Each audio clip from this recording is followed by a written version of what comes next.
There's a little queen on the animated screen.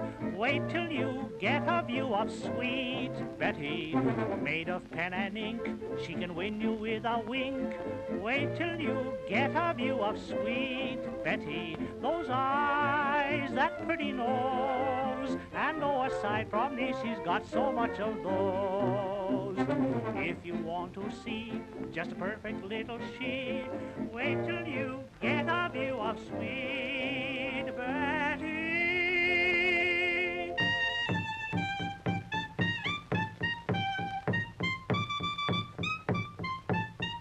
All ready, the big show starts off immediately. Oh, get on, Mr. the Red Wagon.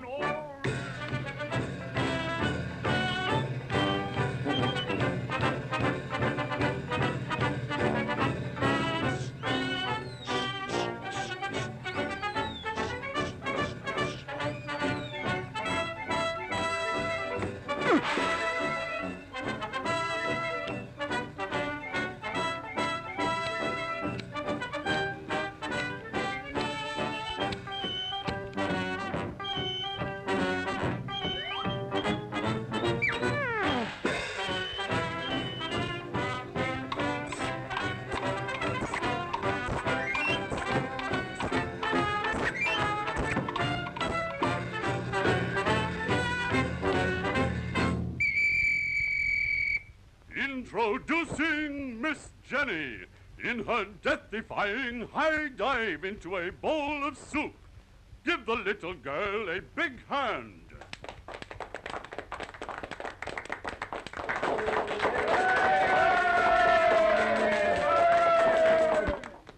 Are you ready?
Louder than yours.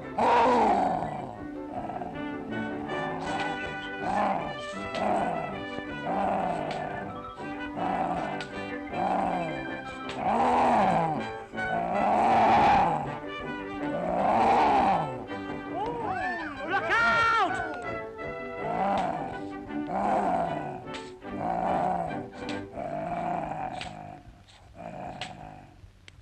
Pardon me. You dropped your handkerchief. Thanks. Peanuts! Peanuts! Peanuts! Peanuts! Peanuts! Peanuts! Peanuts! Peanuts! I'll have them peanuts. Oh, I have no peanuts.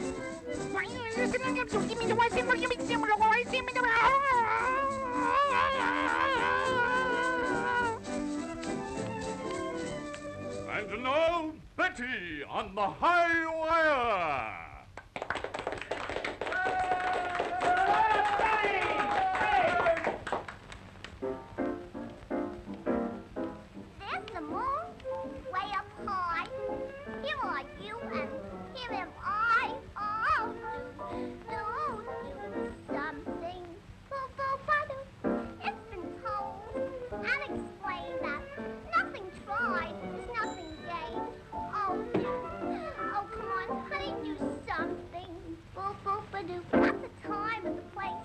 always and the time I know. I got a bench and a park and a park and a bench and oh, poo-poo-ba-doo. Sit down. Seems so dumb. Hurry, dear, I'm getting numb. Oh, do-do-do. Poo-ba-doo-ba-doo-ba-doo. Poo-poo-ba-doo.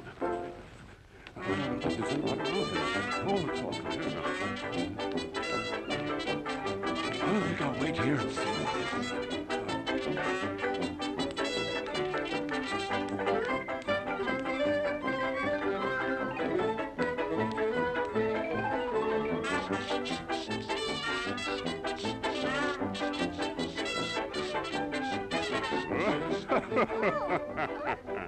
Ah, me beauty, at last.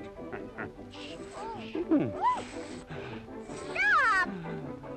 Do you like your job? Well, I think if I were you, I'd go so you better come out with me tonight. Have some dinner. You mean? No! There'll be no more boo-boo-ba-doo out of you! You can feed me bread and water. What a great big bale of hay. Oh, but don't take my boo-boo-ba-doo away. You can say my voice is awful, or my songs are too risque. Oh, but don't take my boo-boo-ba-doo away. Come on, no, I got you, my beauty. I'll save you. Stay out!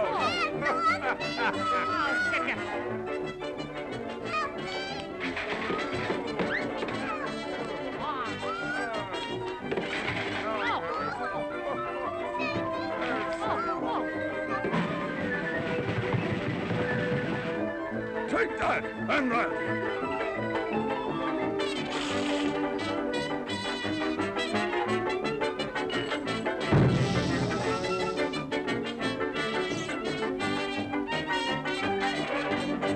Yeah.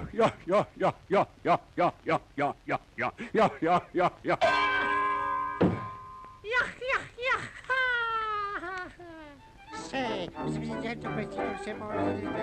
No, he couldn't take my boo-boo-ba-doo away.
I'm just a poor Cinderella. Nobody loves me, it seems. And like a poor Cinderella, I find my romance in dreams. For that's where I meet my Prince Charming.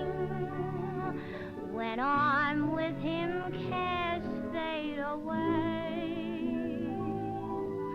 I'm just a poor Cinderella, but I'll be a princess someday. Cinderella! Cinderella! Get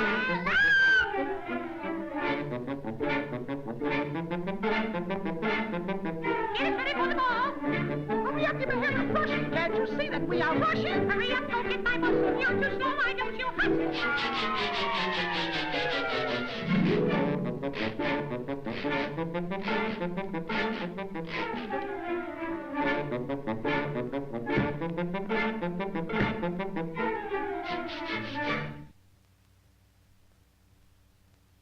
I hope you enjoyed the ball.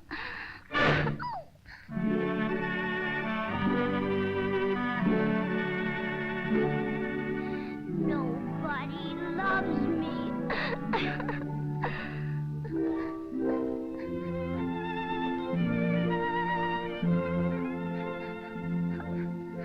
Cinderella, pretty Cinderella, you're unhappy, I can see. I'm your fairy godmother, listen to me. Dry your little eyes, there is no need to cry at all. You're so kind and gentle, you'll go to the ball. Go fetch me a pumpkin, a large one, my dear, 6 mice and 2 lizards, and bring them right here.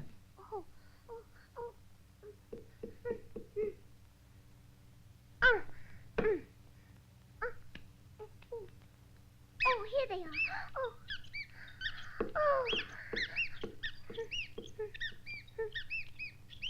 Here they are.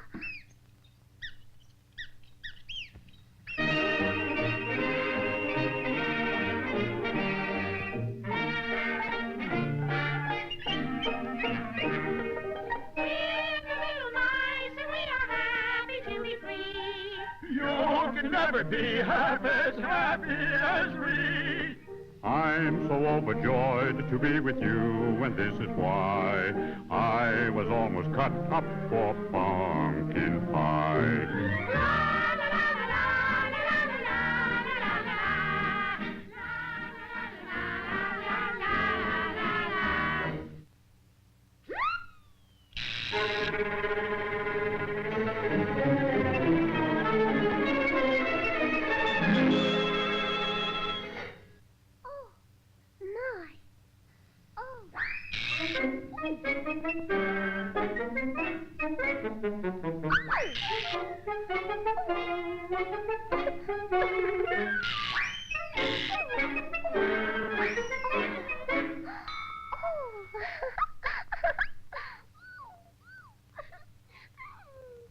My lady?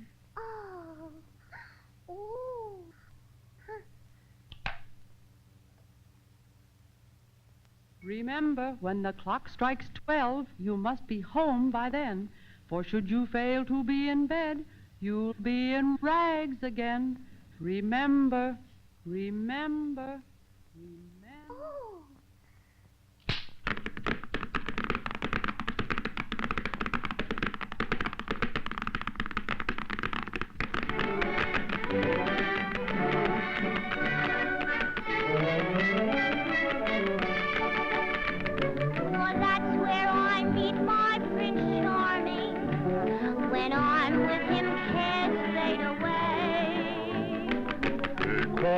For Cinderella, But I'll be a princess someday.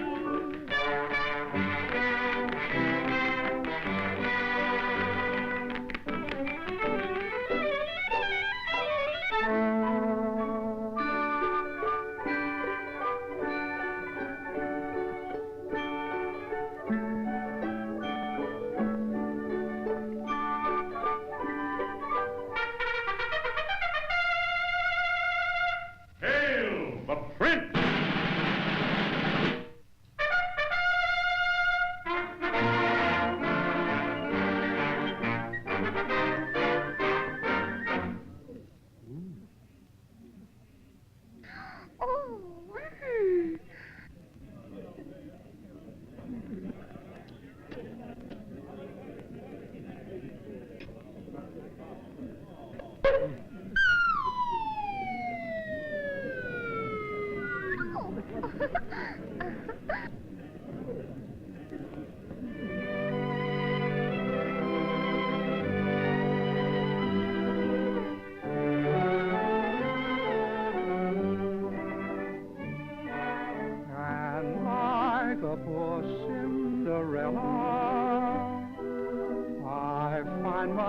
romance in dreams.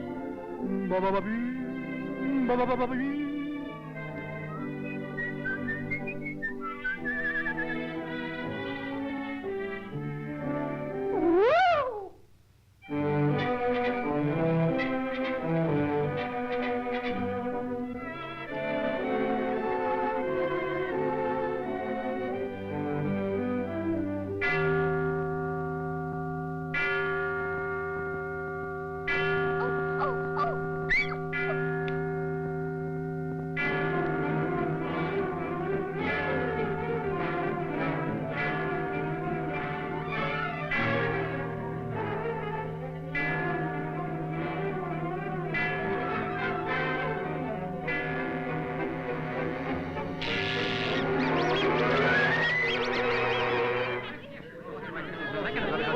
Silence!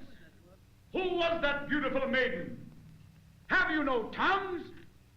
Then I, the prince, do now declare, whosoever this slipper can wear, my throne will share.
I'm with you, cares fade away.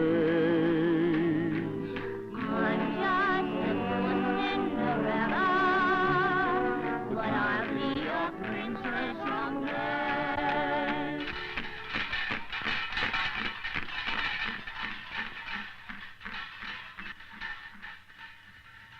Now you see, it's all your My fault, why, you impudent thing. Oh, shut up, you jealous fool. How dare you? For 2 pins, I'd slap your face. Oh, you will, Rick, Yes, I will. What are you going to do about it?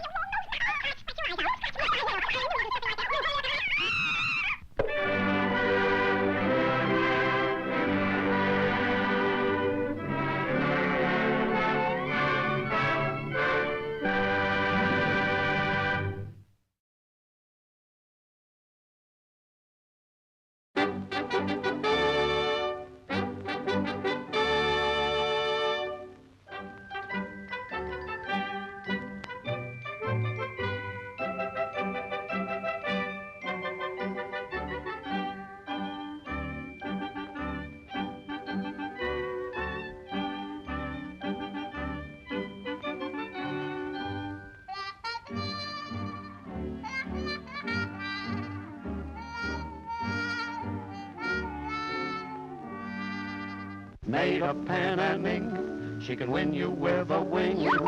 Ain't she cute? Sweet Betty.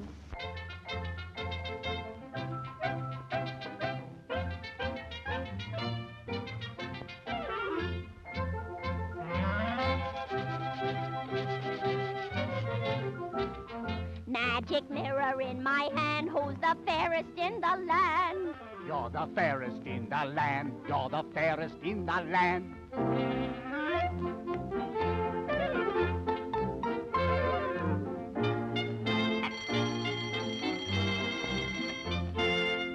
I want to see my stepmama, stepmama, stepmama. I want to see my stepmama. Her stepmama, the queen.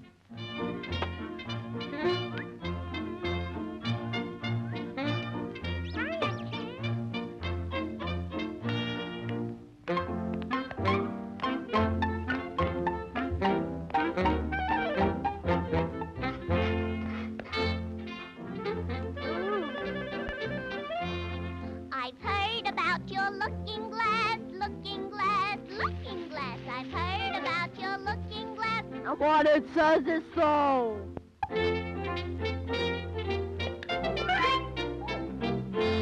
Magic mirror in my hand, who's the fairest in the land?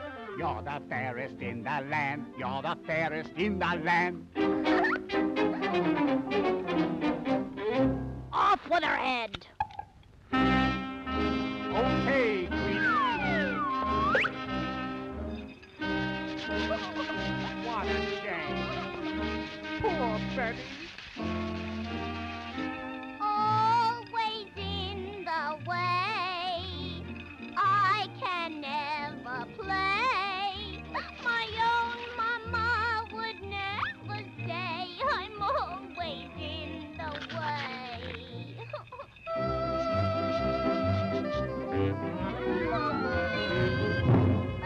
Don't leave me here alone. I don't want to freeze.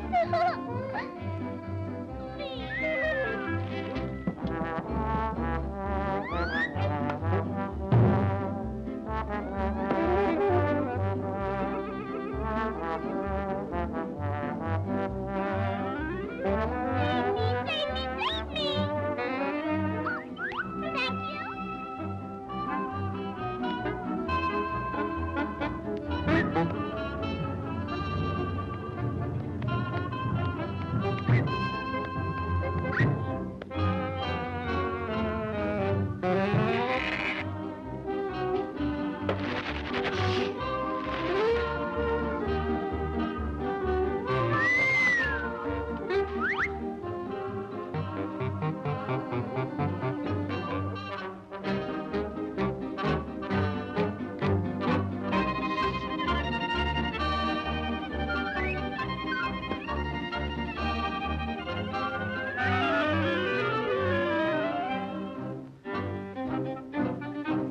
Am I the fairest in the place? If I were you, I'd hide my face.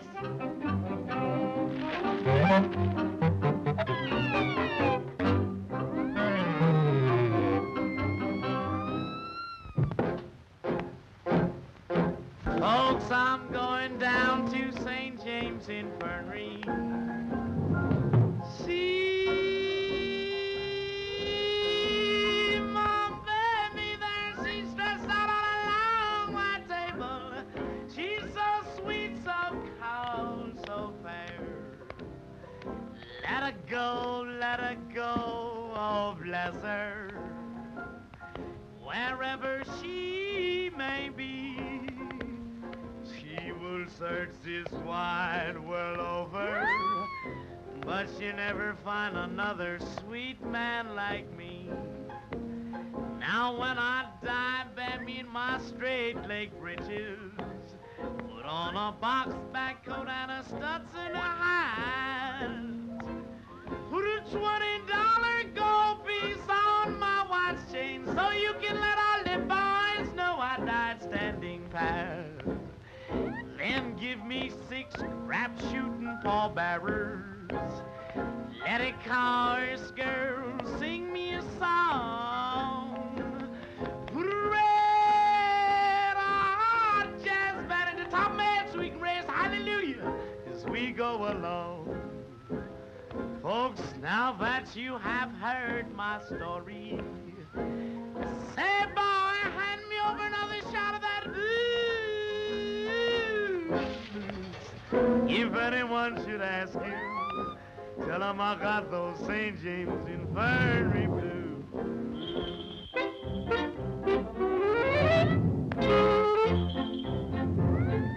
Magic mirror in my hand now. Who's the fairest in the land? You're the fairest in the land.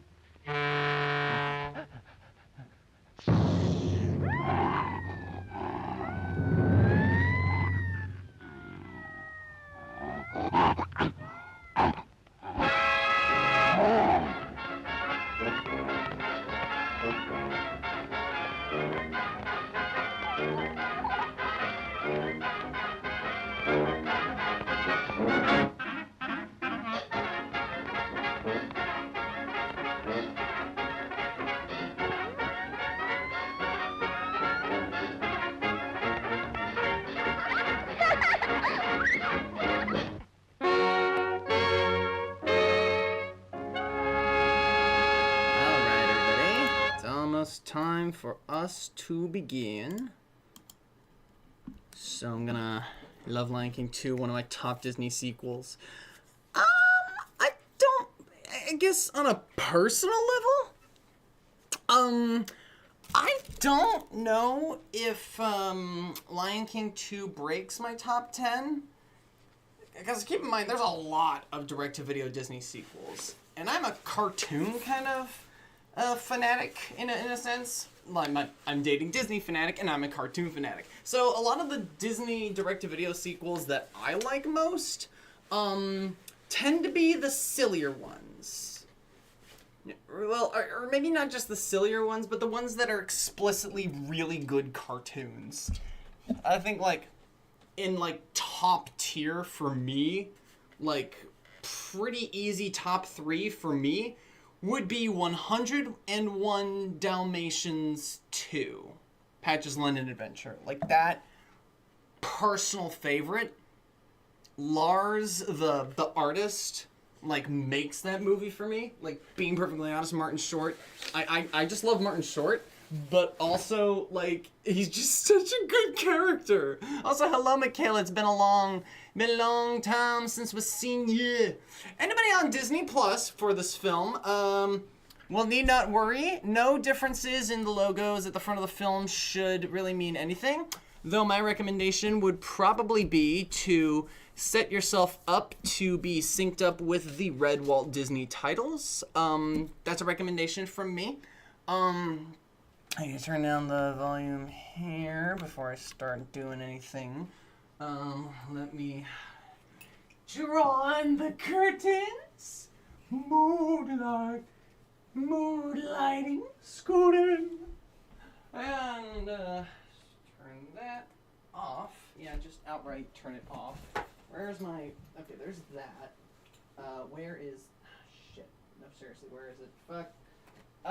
I misplaced something. Isn't that just like me to be misplacing things? Film technically doesn't open with a logo, instead having an in-credit opening. Well, yeah, it just... yeah. I think it's meant... well, it's obviously meant to emulate the original Lion King. Yeah. They really do. Like, it's almost like the Lion King ended up being so prestigious that they decided, okay, we're going to keep a consistent tone. And then they decided to remake it with worse animation. Just... Disney sometimes, am I right?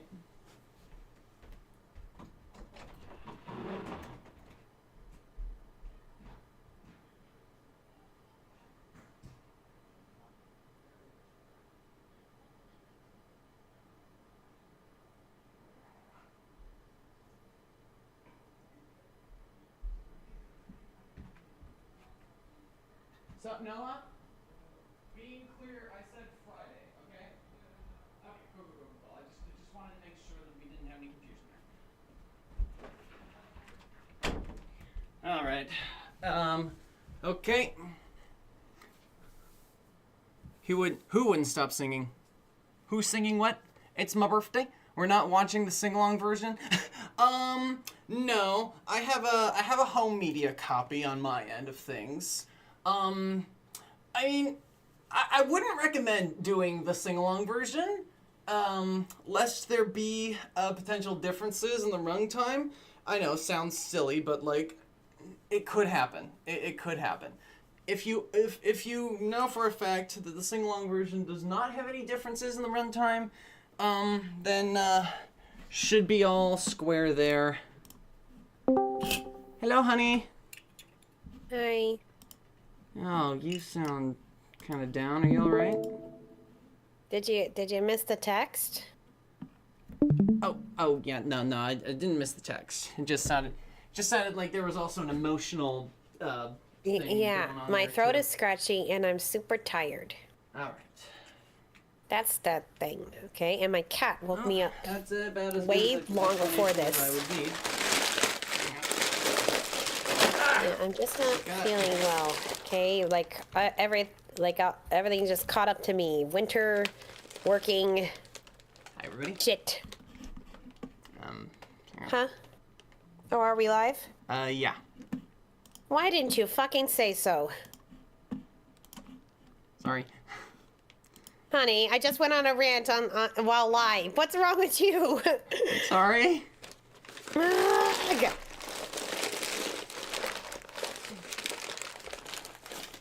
I mean, it's okay. I mean... Oh, everyone knows. Thanks.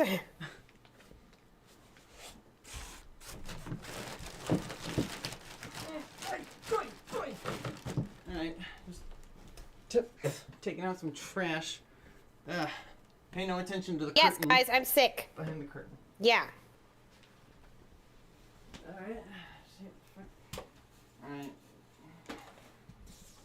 Time to get my big yellow vest. Because this is because the lines are a shade of golden fur, so, you know, works. Makes sense. Do. I'll try not to be too long.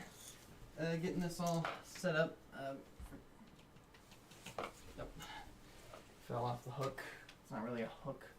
It's kind of a barely functional hang up. Come on, there we go. Is that good? Is that good? Curtain covering the back end of things. Yeah, it looks like it. Okay.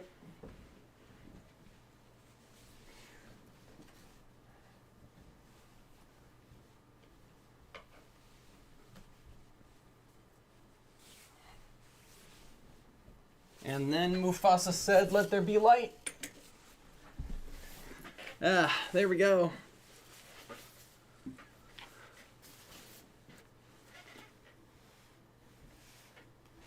Okay,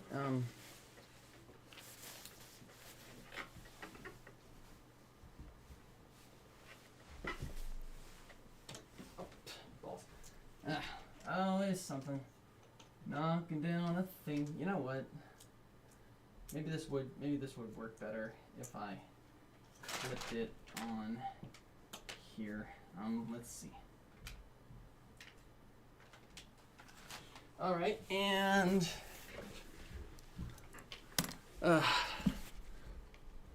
Comic, get your headphones on. Comic, get your headphones on. Comic, get your headphones on and start the stream. Ow! Tugged at my hair. Okay. You just rest your voice there while I get everything ready. Where's my face? Filter. There's my face. Okay. Here's good.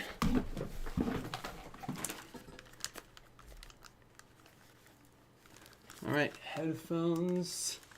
Oh, hang on.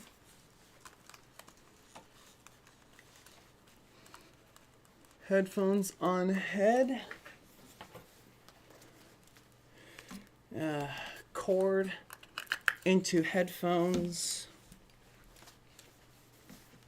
Cord into speaker. Headphones plugged in. Mic check, honey? Blah, blah, blah. Okay. All right. Good. I am not talking any louder. All right. I'll just go ahead and turn up the volume on your end a little bit, and that should help. All right. And we will begin in 3, 2, 1. And a great big hey, howdy, hey to all my goofy goobers out there. Welcome back to Animanic Commentaries with C.Auzi+D.Fanatic and DF. Yeah, her voice is a little right now, so... and I'm half asleep right now. Yeah, so when she speaks up, I'm going to try to shut my mouth so she can actually say something and be heard. But yeah, I'm also going to just touch the volume up and down here and there just to make sure you guys can hear her even with she being quiet.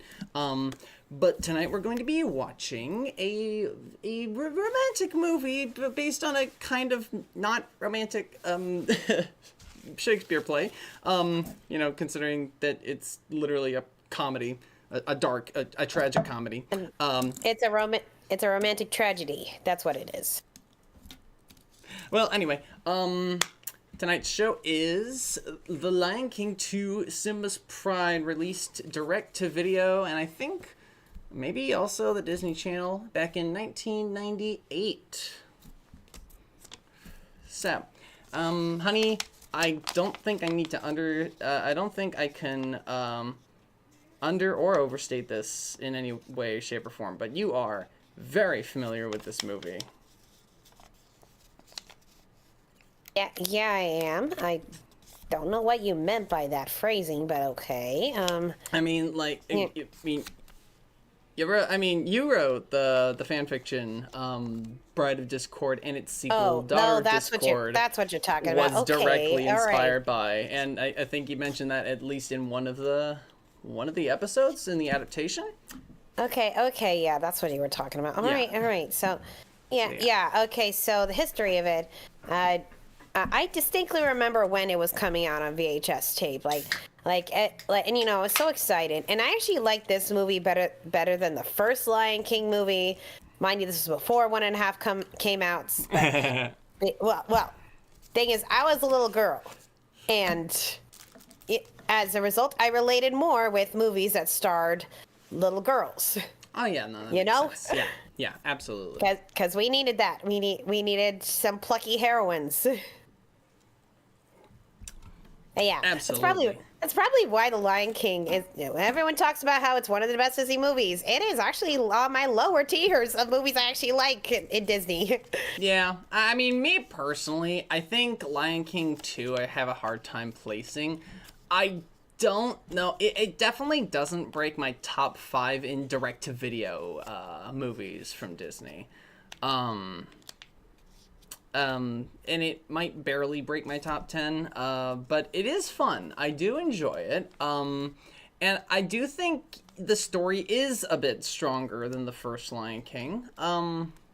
Overall, though, I'm not so sure that it's as interesting as the first Lion King is to me. But hey, you know what? It is still a good film, and that is one of the reasons we will be discussing it today. This evening. Yeah, I like it. I think I also like the main couple better. Sorry, Nala. I like the main couple better in here. Maybe I just prefer couples that get a bit more conflict, you know? Yeah, absolutely. Yeah.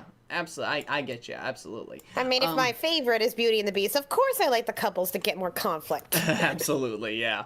All right. Well, under those given circumstances, I think we have set up enough time. So, if you're watching this movie tonight, there's a red Walt Disney credit. So, get set for synchronization. Get yourself ready for synchronization. Get yourself ready for synchronization, and your heart will lead you there. Da, da, da. There you go. I didn't know where I was going with that. I mean, hey, well, you should thank this movie because you're right. In a convoluted way, we would not have met without it. That is absolutely true. Yeah. In a very roundabout way, this movie let us. Yeah, why don't we just leave this place, start a pride of our own? Anyway, let's go ahead and actually get started with the movie. Oh God. All right, you know, I didn't even think about it when until you brought it up. I'm like, what?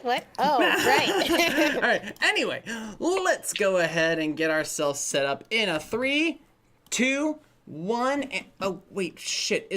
Oh fuck. Oh man, I almost played without the fucking thing actually displayed. Thank you, caution cone of Savitude. All right, everybody, get ready to watch it in 3, 2. Honey, it's not blurred. Yeah, the caution cone's not blurred. It'll be blurred as soon as I hit the space bar. We are going to begin. Now we're going to begin in 3, 2. Here, in fact, I'll show you. I'm gonna close out the window and there. For goodness sake! For goodness sake! Because the caution cone doesn't even show up. Anyway, we're going to begin now in 3, 2, 1, go. And everybody watch for that red logo. If I were over there, I'd bonk you over the head with a pillow right now. Oh, feel free to bonk me over the head. Man? Feel free to bonk me over the head in spirit. I'll probably feel it. That was like 4 false countdowns. I know, that's kind of nutty. We don't usually, we're not usually that bad at starting this. Oh my God. Okay, so this song was used in the Broadway adaptation of The Lion King. It was sung by Rafiki, who in the Broadway production was played by a woman. Yeah. I'll say... Well, sung by Rafiki and Mufasa at different points. I see. I will say I played the soundtrack for you, didn't I? Yeah. I think maybe. Yeah, you heard Samuel E. Wright as Mufasa. Oh yeah, and I also heard the Morning Report in it. Yeah, but like this version is done by Lebo, who did the Zulu chanting in Circle of Life. This is I do like how they got back most of the original voice actors for this. I think Squad mentioned that in the chat above before we started. Yes, the only people who didn't come back were Rowan Atkinson and Jeremy Irons. Mostly because Jeremy Irons' character was, dead. I don't think James Earl Jones came back either. Yeah, that's also true. But also... Not even for that last bit. See the previous comment character having, Matthew Broderick didn't come back? I mean, not even for the last bit. Oh, yeah. So, but, yeah. Fun fact, before this movie came out, a lot of the storybooks that came for The Lion King referred to the baby at the end as a son. Yeah. So this kind of changed all of that. Well, I guess technically that book might have been referring to what is now the Lion Guard TV show, but that's neither I don't want to talk about that one. That's neither here nor there. James did reprise his role in this film? Well, shit. Probably thinking of Kingdom Hearts, probably. Anyway. Now, there are some bits here that do look pretty on par with the first film. There's also plenty that looks like it's kind of like, the tier 2, maybe even tier 3 studio for Disney's, films.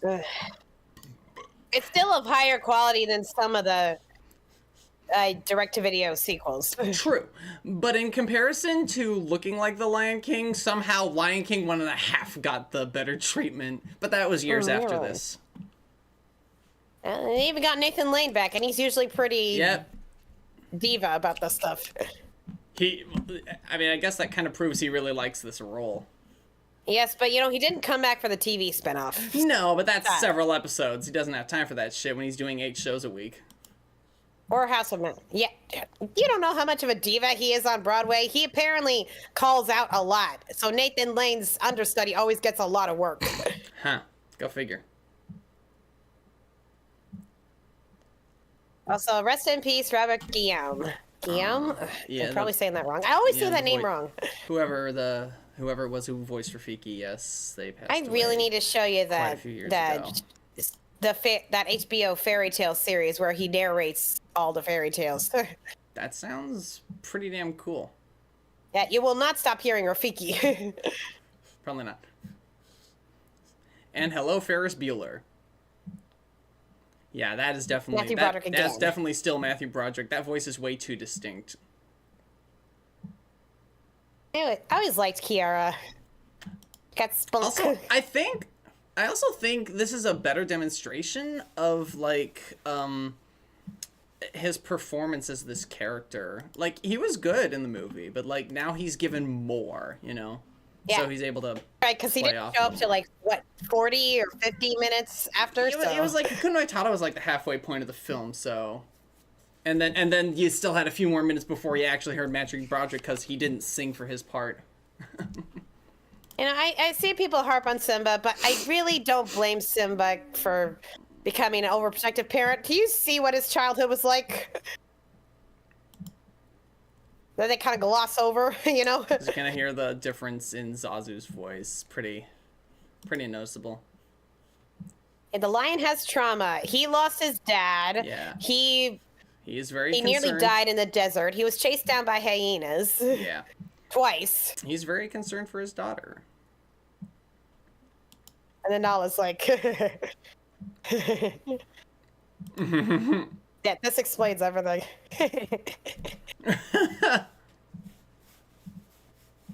Exactly. Yeah. I wonder if Moana, I guess this is kind of just general, concerned father figures. Oh, she reminds me of me. That is not a good thing. I need to really pay attention to her, right? That kind of... Yeah, except unlike with King Triton, we actually saw his trauma. And I'm talking about in context of his first movie, not the sequels yet. That's true. But did King Triton need trauma? He was just a fucking like, speciesist? I don't know. Well, also he didn't want his daughter getting Hurt. snared by a fish eater's hook. Yeah, that's the idea. Which is a legitimate concern. It's like Anyway. I hate to use this comparison, like a black man concerned for their children running around and getting shot by cops. Absolutely. Yeah.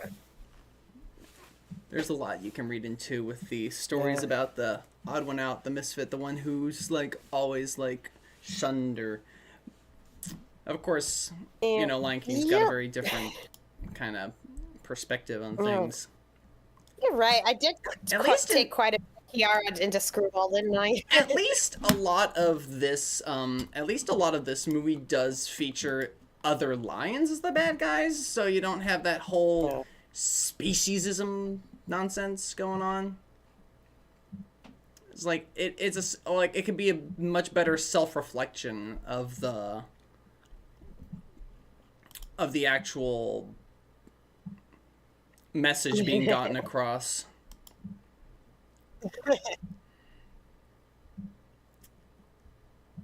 Though that would have been an interesting idea, Kiara having a romance with a hyena.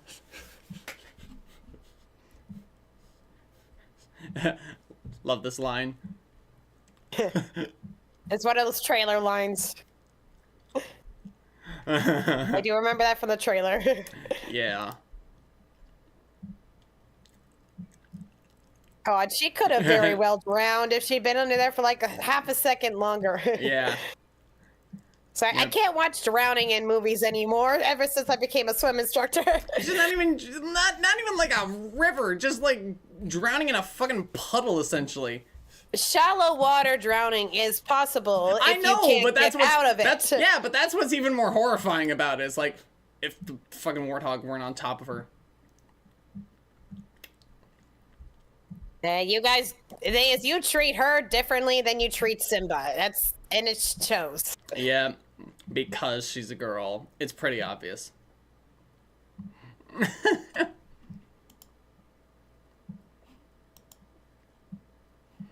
Also, actually, this is kind of a reflection of how they treated Simba, or at least, like, you know, addressed, like, him, like, after they found out he was a king, right? It's like, I'm still the same guy, but with power. So it's like, they reflect very differently on royalty in general.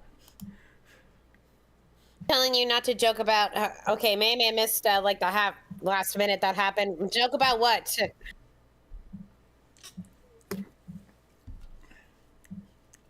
Yeah, I'm not sure. I said a lot of things in the past 2 minutes. I heard about drowning. So, maybe that was what? Wait, did you joke about that? I'm not sure. Shallow drowning, yes, don't joke about that. I wasn't joking about it. I didn't think he was joking about it, and... Anyway. Sounded like he was we're past that. We're past that. But, like, that's good. They still fight like an old married couple. Oh, yeah, Absolutely. There's a path that Simba marked for her. Nice detail there. And off she goes to that's beyond our borders. You must never go there. The only animals who will have an argument about bugs. I'm pretty sure there's plenty of other animals who would have arguments about bugs. Ooh. Yeah, I think that's you and me when we're fighting over...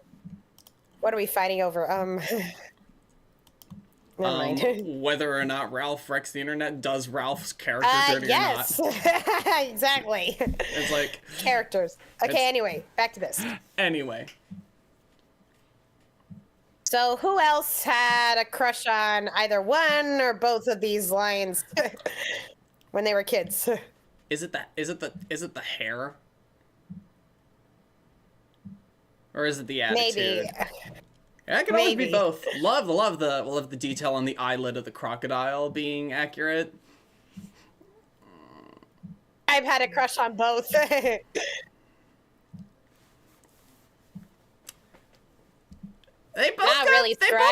both got like that energy, you know. One's cocky, one's cocky, one's sassy.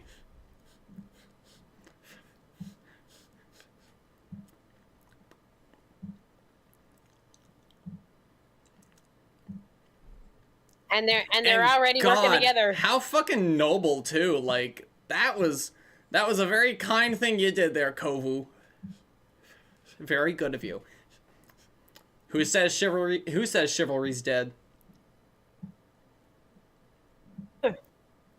See, they're working together. It's not just one. It's not just one saving the other. It's both working together. And actually, looking at it, I'm even seeing that even the background art kind of looks like Lion King on a budget as well. Like it's got the same level of detail, and it feels like there's some aspects of it that feel like it had to be done quickly. You know.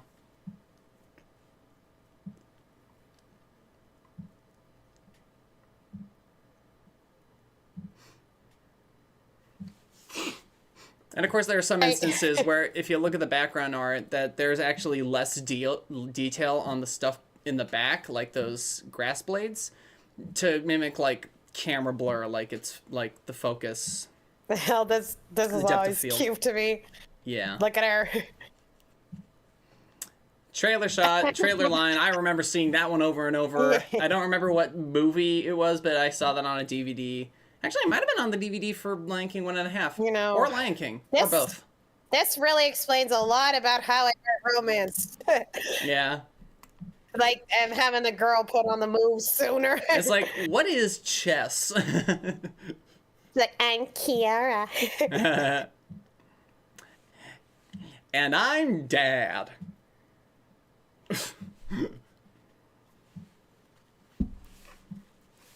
There's something that was actually a constant, at least a consistent, like a few times, like the sclera of the lions was accidentally colored white in a few shots in the original film. I wanna. No, but.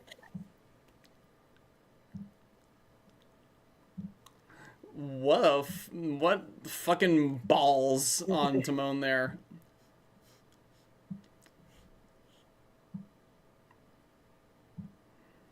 The sympathizers. Democrats versus Republicans. Someone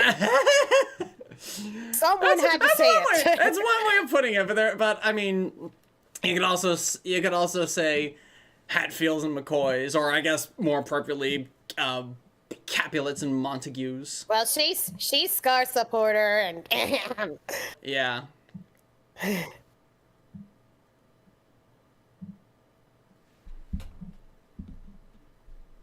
Yeah, I'm sorry. I had to say it. So, I'm going to... Yeah.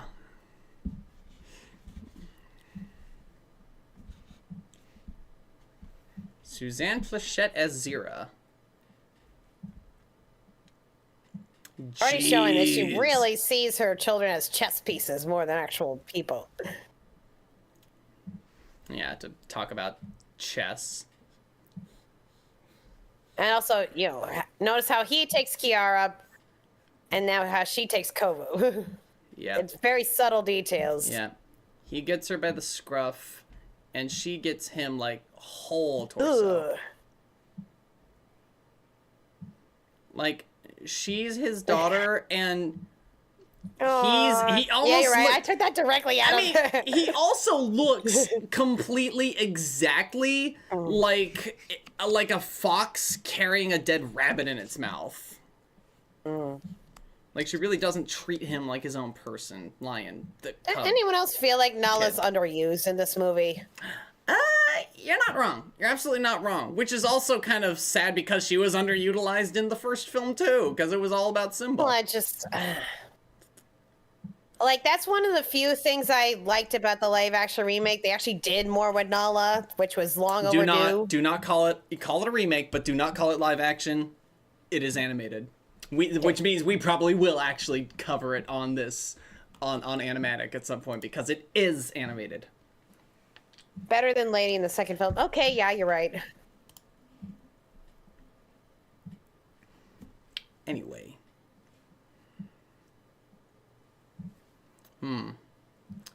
Sorry, squad, but it technically counts.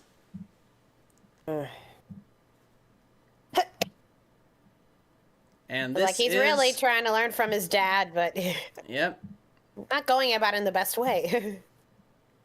You know, It's like we had Circle of Life, and then what was the next song that we got after that? Was not Morning Report, because that only came in the special edition. Just Can't Wait to Be King. This isn't really... This isn't... I mean, I guess... She doesn't want to be queen, yeah. Yeah. This is almost like an anti-want song. I want anti-want song. But rather what she wants isn't what the dad wants. Yeah. It's like because they both sing in the same, yeah.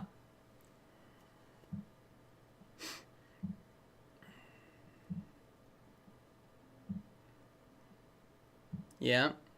And she's admiring the independence from the kids. Yeah. And they can only go then so far. You could see. Yeah. You see, like, her expression fell a little bit between shots. And we see the connection. And this is our circle of life, in a way. Or at least a proper, like, visualization of the circle of life in a way that the previous film didn't really do. And this is what she really wants.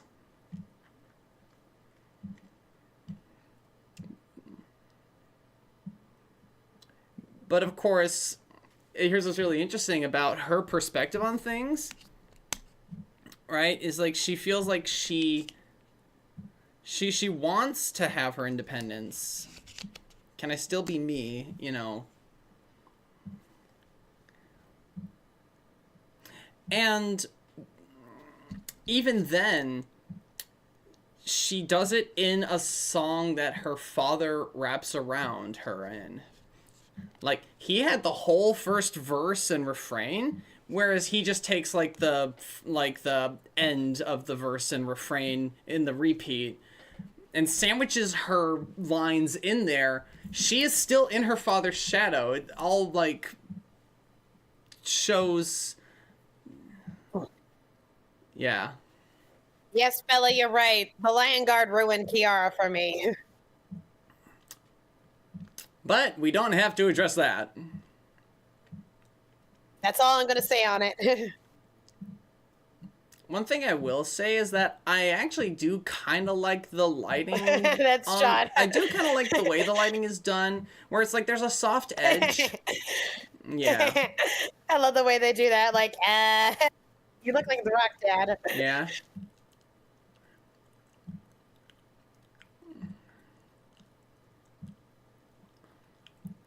She may. Kara should have gotten more development.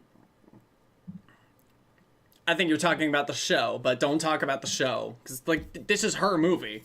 She is one of two romantic leads, and she gets more screen time than... Well, actually, I think she and Kovu share screen time pretty evenly in this film. Anyway. And you can even see... Yeah. Maybe. It's like, you can see... I see that look on her face as kind of a maybe. But, like, still not sure. Still unsure.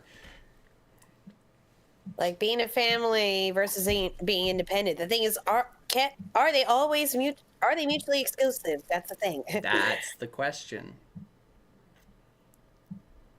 The question she asked. Yeah, they just shoehorn that in there to explain, no, they are not biologically related, people. Right, right.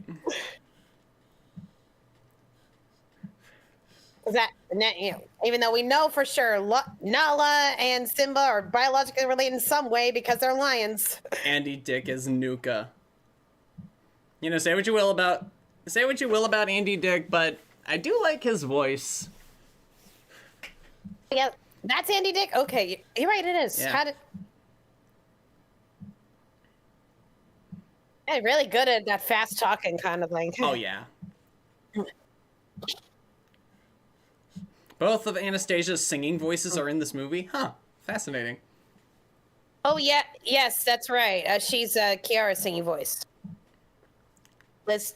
It's either Liz Calloway or Lisa Calloway. Or I'm saying it wrong. And the I love his energy. Biological child. Like, jackass kissing up.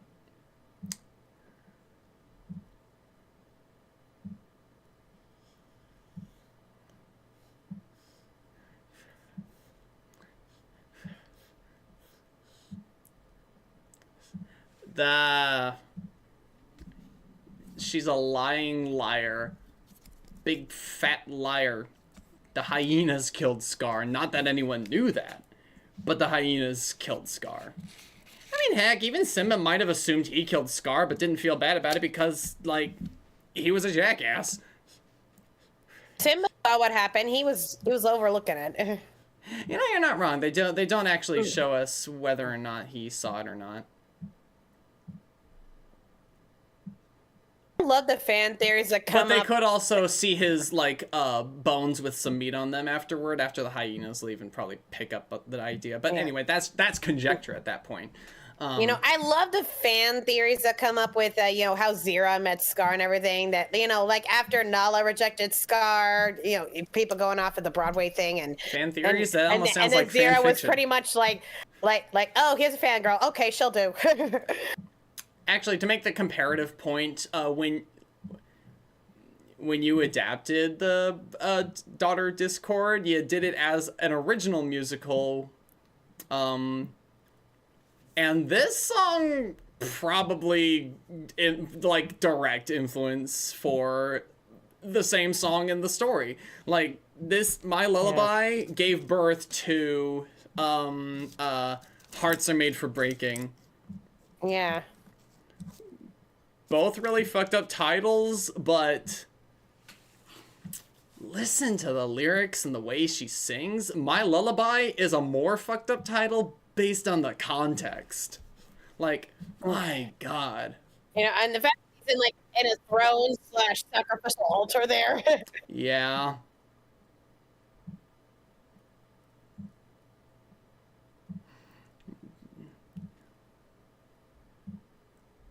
Love all the D sounds in that line. Oh. Nice. Oh, the lyrics are actually darker than Be Prepared. And oh, yeah. I mean, they're so violent. I mean, Be Prepared was dark in itself, but it was like, you know, a lot subtler. His lioness's mournful cry. That's horrible.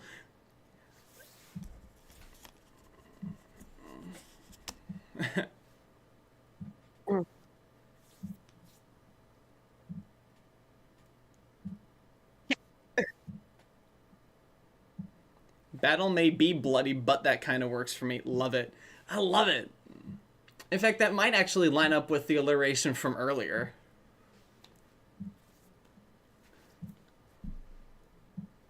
Love her eyes just fucking red.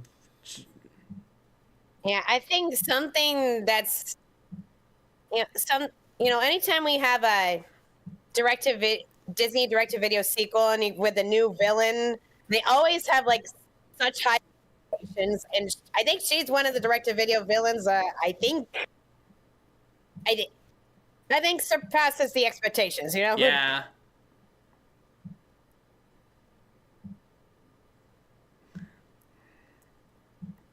Yeah.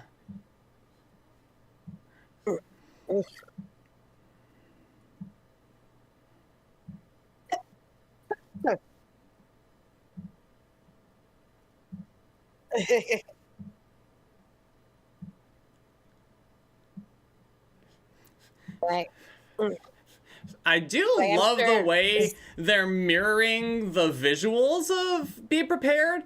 It's like Scar had this like brilliant plan and the terraforming like environment, whereas they have a termite mound. They're in a worse situation, but she's still like, and she's trying to live up to Scar, which is why she's framed in the same Dutch angle shot in the same spot. Also Wait a minute, Joss Whedon wrote the lyrics? Josh Whedon?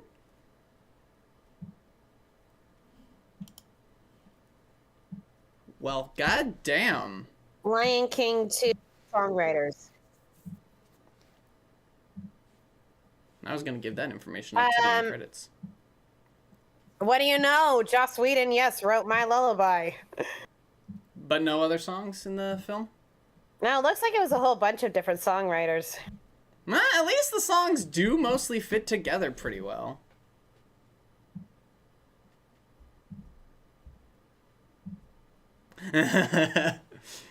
Love this bit. There's a lot of... That is actually really, really good animation. I love this little back and forth.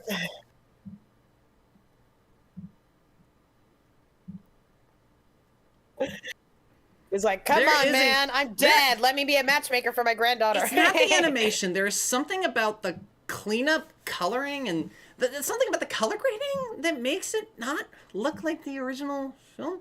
I guess they didn't do shading all the time. Definitely.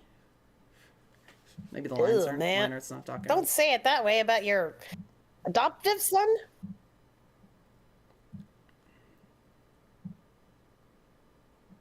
I know there have been theories that he is actually Zira's cub, but not Scar's.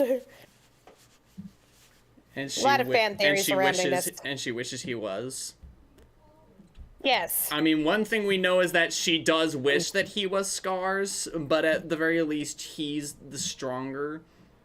Yeah, and you know, the theory is that I heard is that what's his name, the older one, Nuka. Yes, Nuka was Scar's biological child, but he was so weak, and so he was a disappointment. And Kovu wasn't, but I mean, why would he was stronger? It makes some sense. Yes. Probably the reason why they gave him that line about Kovu not being Scar's son is just.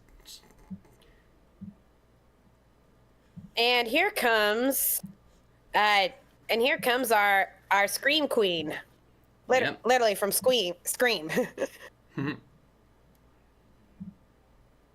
Adult Kiara, voiced by Neve Campbell. Yeah, she's the final girl in the Scream franchise. Oh. You'd hear it if you watch the movies. Nuka is Zira and Scar's only cub together. Yeah, that makes sense. There's probably a lot of... I don't know. There's probably a lot of Lion King extended media, you know, like little golden books or whatever, or stuff like that. Coloring books that give across those details and shit.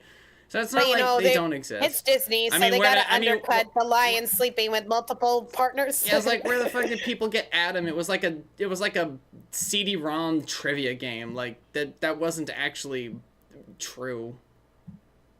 It's like for the Beast, like his name's not Adam. Some CD-ROM trivia game developer made it up. Disney didn't have an answer to that question. I like the name Adam. I can't keep calling him Beast. Yeah, that's true. Like, you never introduced yourself. Could always call him Prince. You lump him in with Cinderella's prince.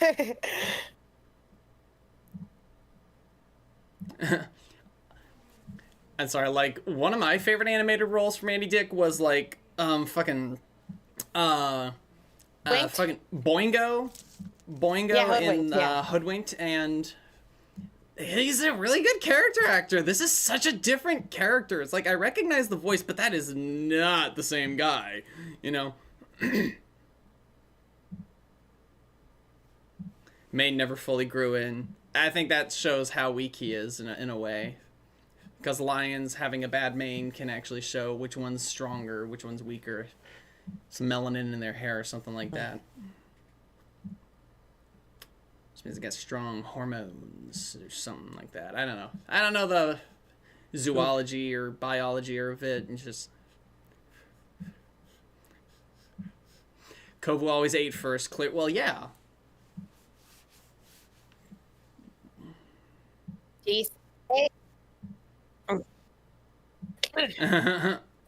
What's your position?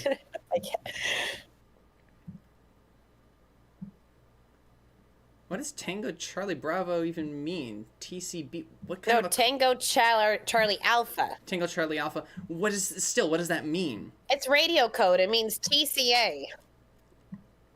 Well, yes. What it stands for, I have no idea. Yeah, it's like, what are you trying to get across? Like, I get that's a radio, but... Huh? No, we haven't covered Home on the Range yet. Wait, no, we already did. I'm sorry.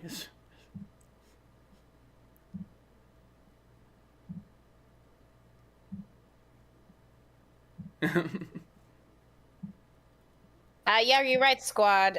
Scar's real name being Taka was canon long before the Mufasa movie. Uh-huh.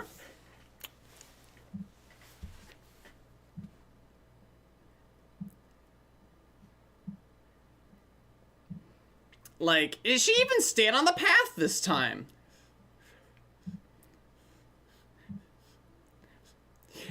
Did they just let Nathan Lane just say shit without it having to make sense? Because I think they at least reined him in the original film. Like, what the most he got was, like, advertising Pumbaa as a meal to the tune of the Hawaiian War Chant, but that was it. Are you talking about Timon? Yeah.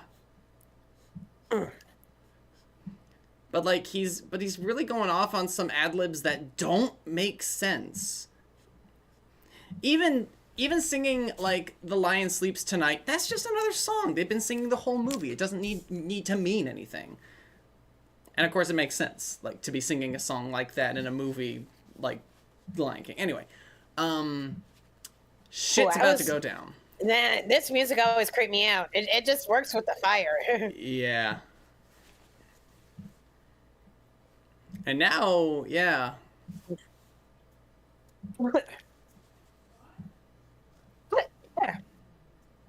Go. Well, clearly Simba has some concern if the first thing that happens is the fire.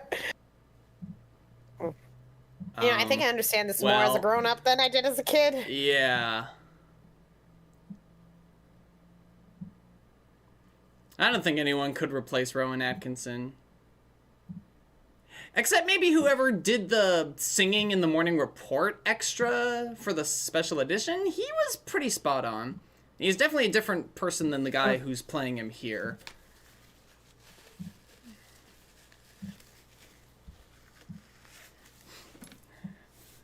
Wait, is Hans Zimmer back on this movie, or is the person really emulating them well? Because I'm thinking of Pirates again.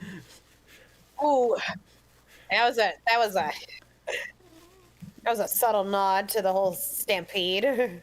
Yeah, Jeff Bennett was really good replacement. I don't know if he was busy or if Disney didn't. The way they do this. Yet. Yeah. They make it look so sinister, and then.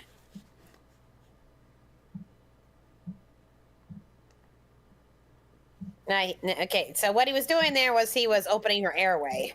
If that wasn't clear. Yep.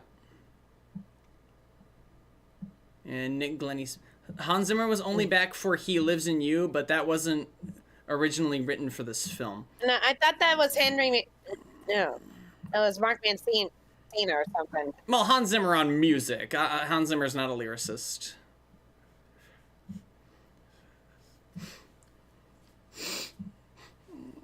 And Nick Glennie Smith was. Not said Mark Mancina and Levo wrote He Lives in You. Well, they definitely did a good job at least emulating Lion King's score. Because it's not full Hans Zimmer, but it is definitely Lion King.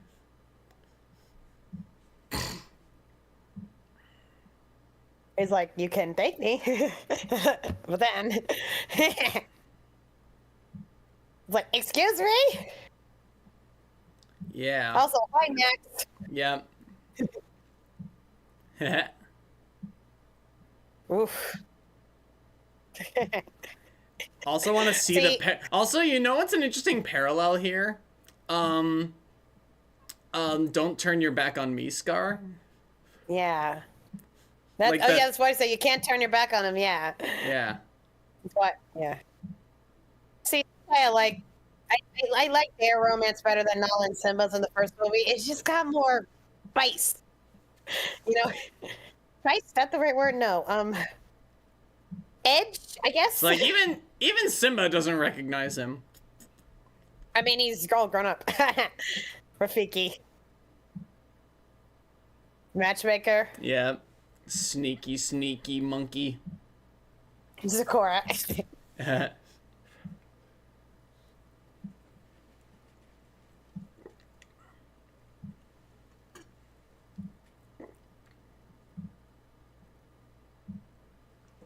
Oof. Damn. That's a little too real right now.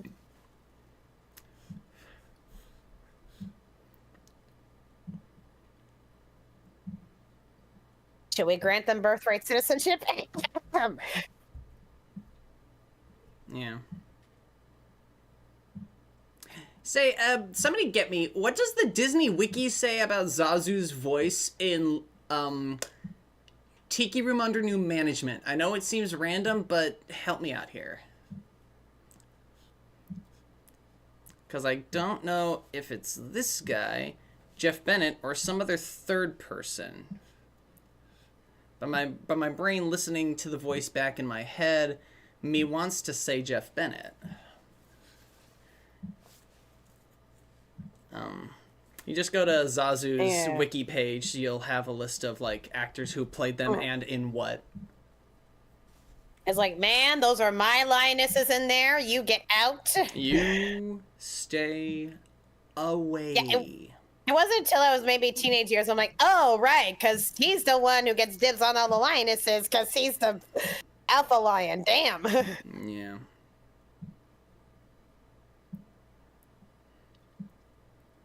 Hey, I'm just saying, that's how lions work. Mm-hmm. Michael J. Goff's voice Zazu there. You might know him as Gopher in The New Adventures of Winnie the Pooh. Okay. Makes sense. Some other third guy.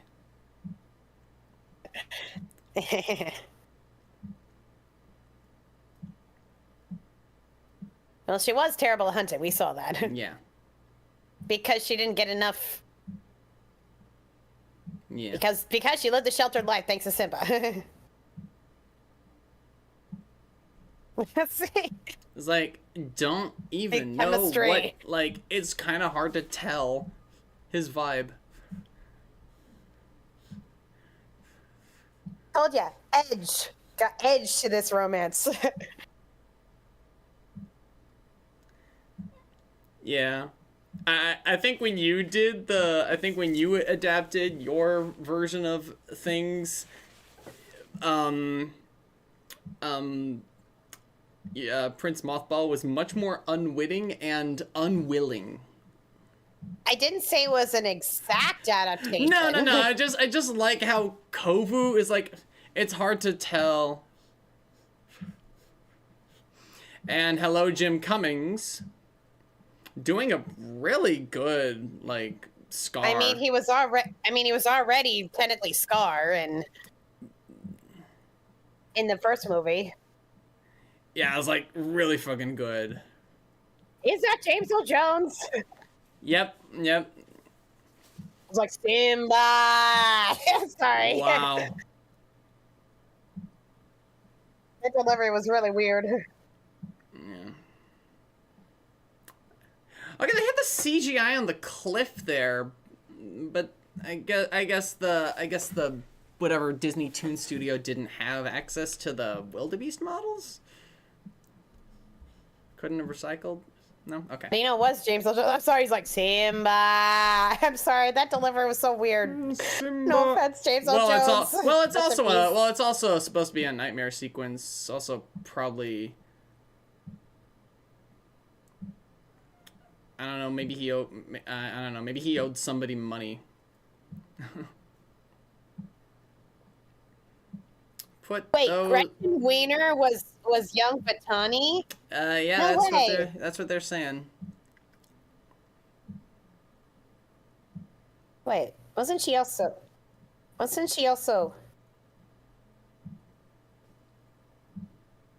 And off she goes.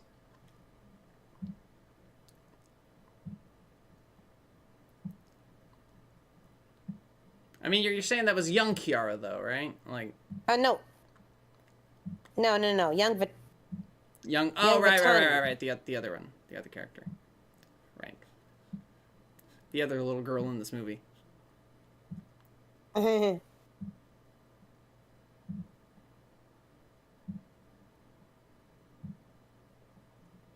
young Anastasia. Wow. Yep. The singing voice, yeah.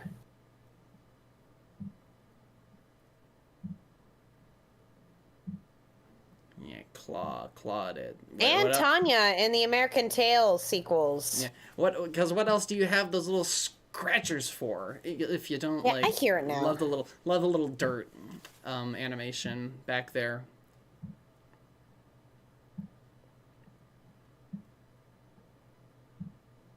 That's right. Another trailer shot, trailer line. Actually, I believe if I remember the trailer correctly, it was like, I will avenge Scar. Scar, oh heck of a guy, a little moody, but like, it was just like stitched. Love that animation on Timon back there. That was really well done.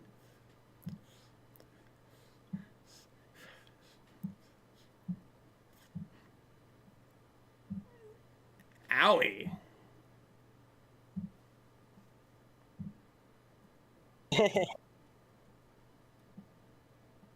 One of the funniest scenes for me is coming up pretty soon. Yeah.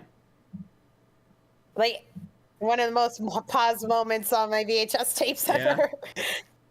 Do you know what scene we're talking about? Which scene of what? That's one of the scenes, which for me was one of the most paused moments on my VHS tapes. With this scene? No, coming up. Oh, okay.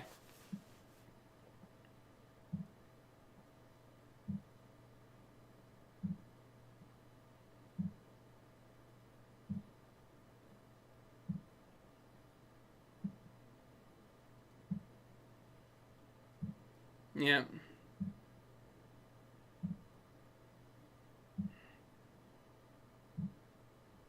You know, fun. Haven't you ever had fun?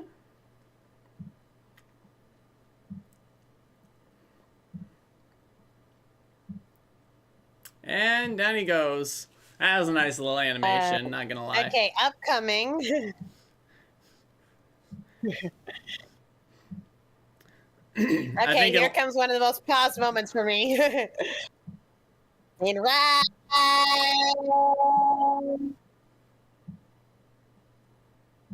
Not that. What? Here. That one.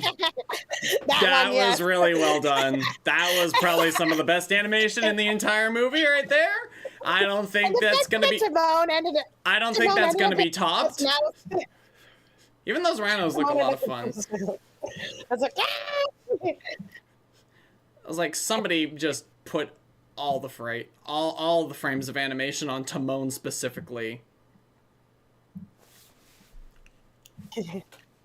And here's one of those. Yeah. Awkward.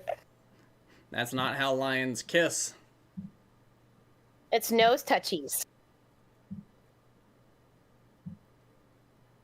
What? That's what I said when I was a kid. I said, what? What? What? You coming or what? Just lick him.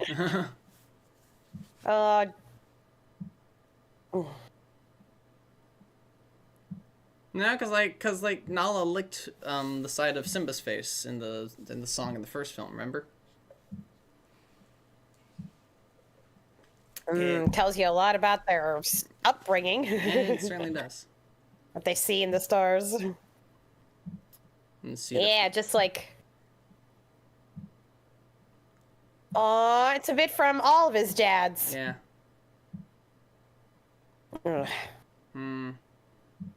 Yeah, he's been conditioned. Yeah. Yeah, I mean, it's all you know. Yeah.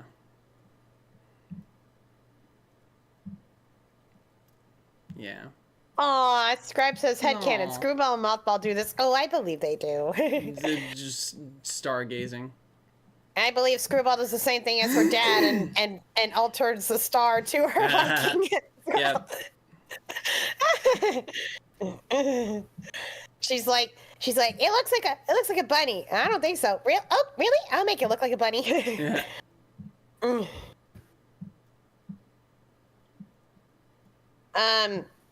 Yeah, we're at the stargazing scene. Yeah. Thank you for making me talk. I know it's not your fault. This is a movie.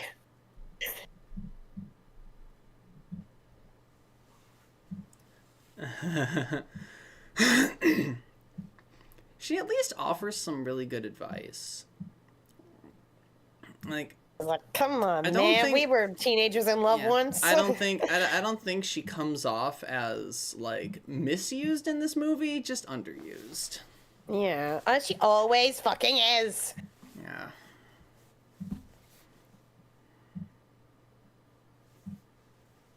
Damn, dude. So I love how red her iris are. Yeah, she looks like Nala, but got Simba's eyes. Yeah.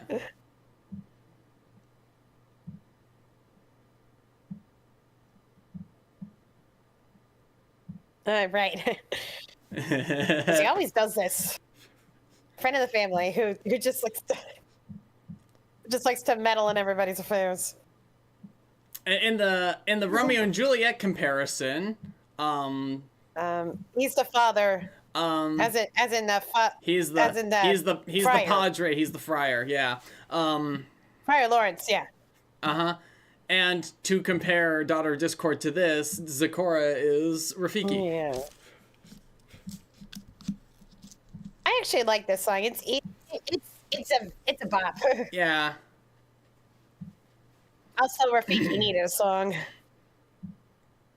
Also, at a similar spot in the plot as Hakuna Matata, but unlike Hakuna Matata, this song has a very positive connotation. Yeah, and then make up for the fact that Robert Guillaume did not get to sing in the last movie. And also noticing the fantastical visuals mirroring what they did in Just Can't Wait to Be King. In fact, I think they probably took the model sheets for those giraffe even. Yeah, Robert Guillaume is actually pretty good at this kind of singing. Yeah. You Fendi.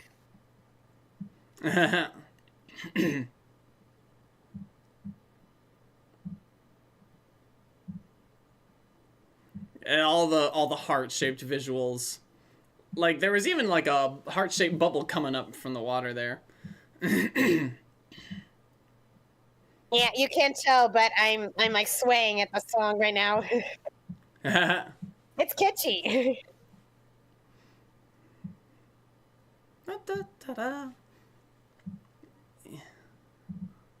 And then their fucking noses turning into the heart.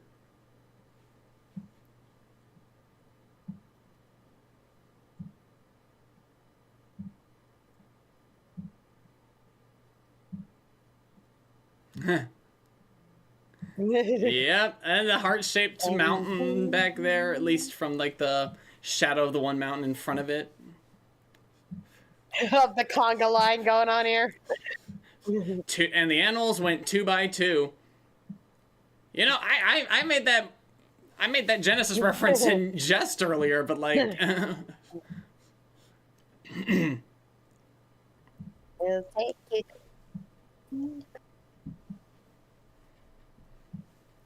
For anybody watching this in the future, not knowing what I'm talking about, I turned on my lights and said, Mufasa said, "Let there be light." Down, down, down in my heart. God damn it! Why am I in fucking Bible camp right now? Fuck. Did you go to Bible camp? Maybe one. I know I did Awana at one point. I learn something new about you every day. Yep.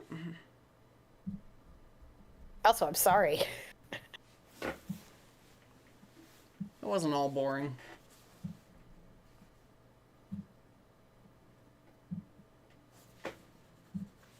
Aww. And there he goes.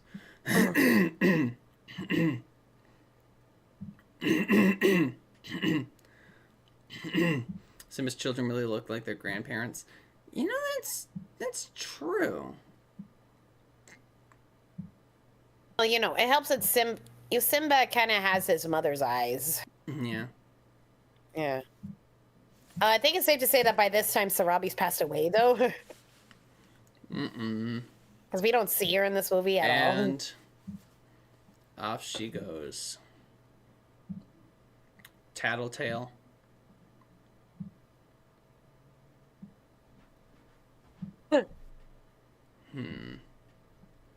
You know, that's a shot I would have loved to hold on the eyes for a bit, like hold the color in the eyes with the fade out, and then have the eye color fade out afterward.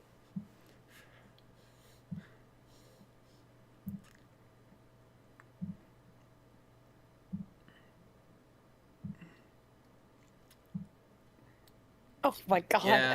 The way he says that did a line delivery is so like, oh my god. Yeah. I love you. Like, oh god. It's... That hits my heart.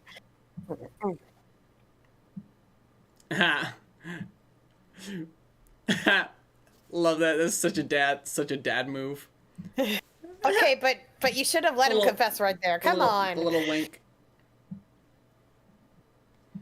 I know the man's he's having a time of it, like a real regular time of it.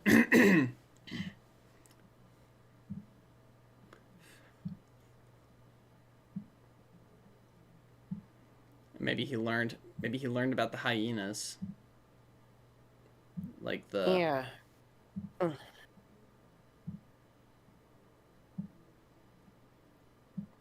Mm-hmm. Yeah. The ash can be... Learn for this movie, current generations, the ash please. can be really good for the new plants.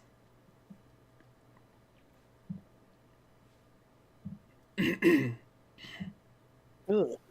Each generation will surpass the previous. That is true, writer. For better or worse. Well, except for boomers.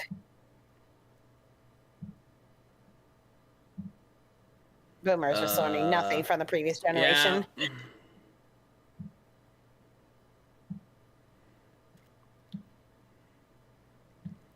Fanfic I'm writing incorporates this message a bit. That's nice. They just sent him aside.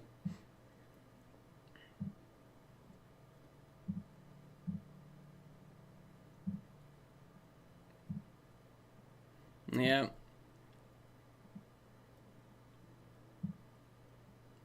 Yep. Get him alone. Even more fucked up is that wasn't even... Oh. And the parallelism between this and when Mufasa died. Yeah.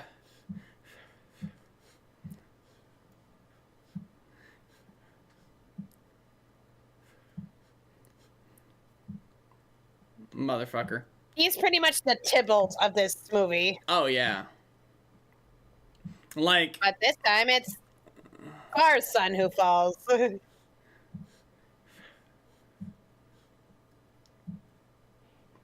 Yeah. Okay, so there was a line of dialogue that was deleted from this scene.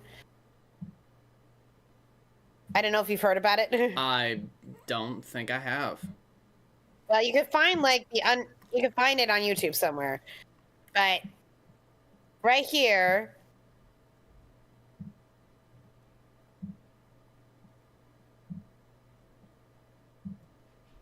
It's a very awkward cut. Yeah.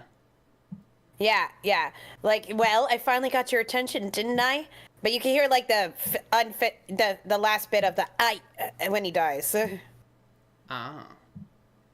Yeah, you can find it somewhere. Like, well, I finally got your attention, didn't I?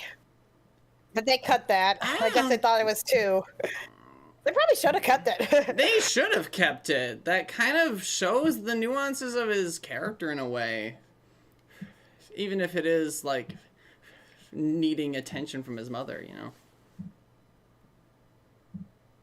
Timon and Simba are still his dads. Yeah. Oh. Yeah. Thank you, Timon. once again picking him up. At least trying.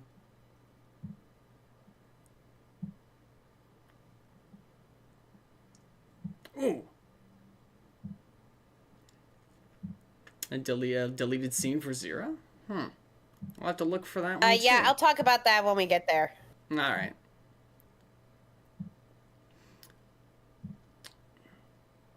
It was Scar's left eye, so like... He's mirrored. Yeah. Oh. No, was it Scar's right eye or left eye? Question, actually. It's Kovu's left eye.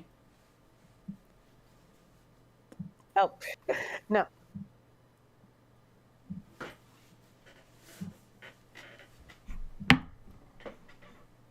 Trying to find a decent picture.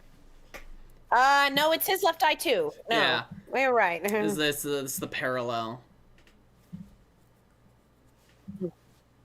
You think Zuko from Avatar: The Last Airbender took influence? Because it's also the left side of his face that's fucked up.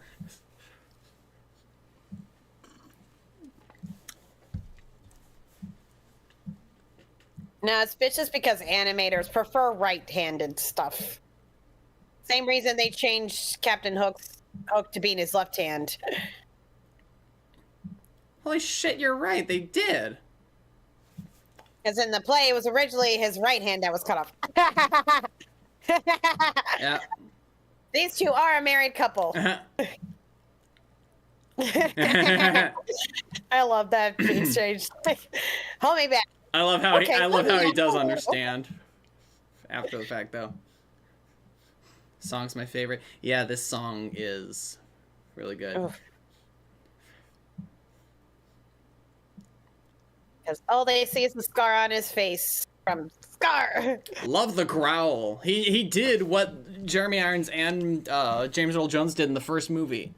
Like when he said silence, that growl, like making it sound like it's a lion speaking. It was really good. It was really good. And so Romeo slew Tybalt. Romeo must not live.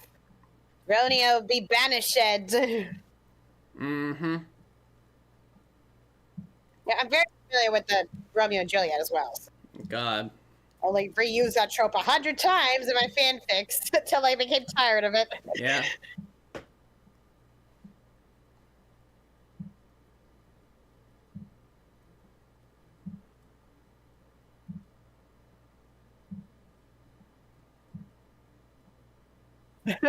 Okay, whoever did the hippo, that voice always stood out to me. Yeah.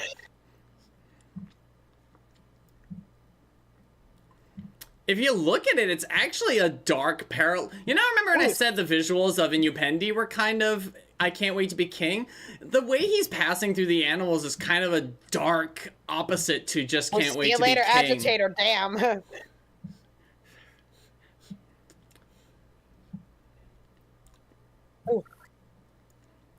It's really upsetting because they're, damned by the sins of the father.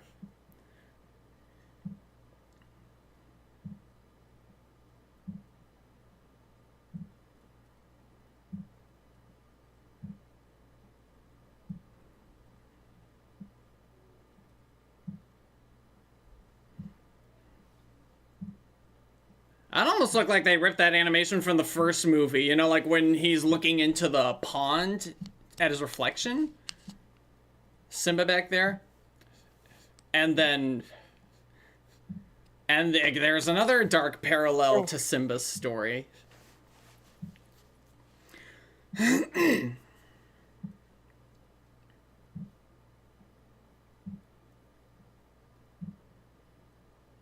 Oof.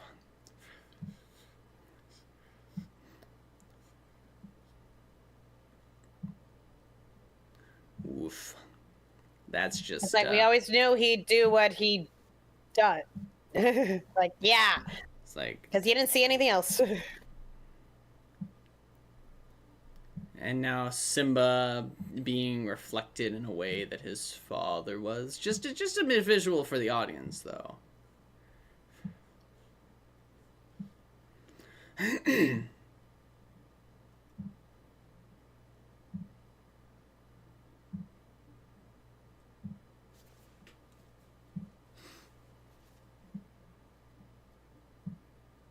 Yeah, hear the growl again.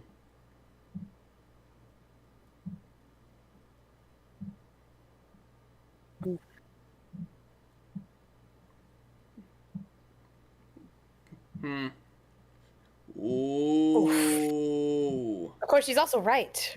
Because you're not your dad.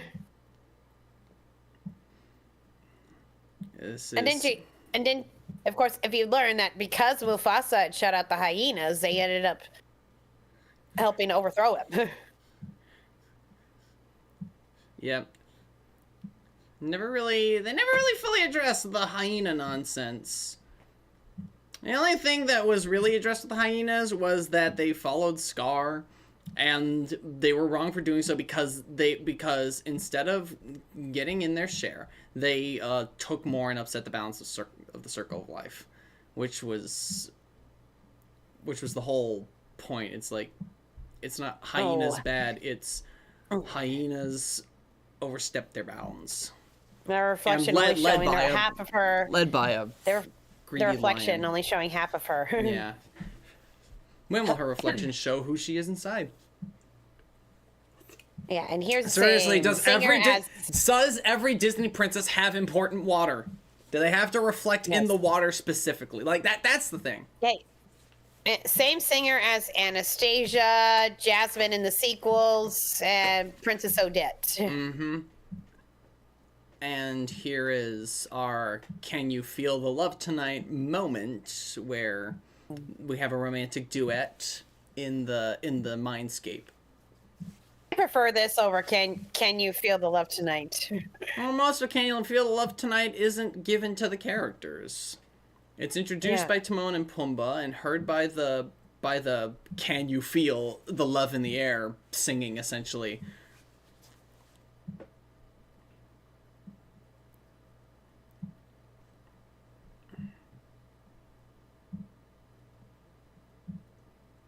You know, we still have to do a romantic duet at some point. Yeah. We both like to sing, and we haven't done a duet on our either of our channels yet. Well, Did you really think that was going to be Kobu, though? That's a tiny little shroud. Well, I don't know, Squad. I feel like, again, it's not about the song trying to be something like "Can You Feel the Love Tonight?" It's more like the song filling the same section of the story where they finally come together, kind of thing. So I used to think that this was snow. I realized later it's ashes left over from the fire. Damn. Yes. I always thought it was just sand. Like, shit. No, it's ashes. Because there's grass underneath it. You're absolutely... We're in a savanna, not a desert.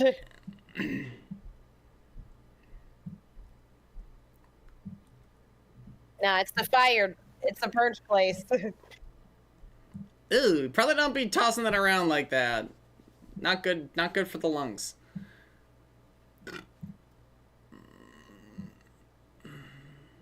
No. Yeah. Like Simba showed him. Because remember, that's where Simba showed him the new life sprouting from the ashes. Not the exact spot, but the same general area. Showed him how No, but that's the same sprout. That's the same sprout. Let's see, and now the ashes are gone and they're a little patch of green. Ashes blown away. Yeah. That's a visual I really appreciate as a kid. Yeah. Aww.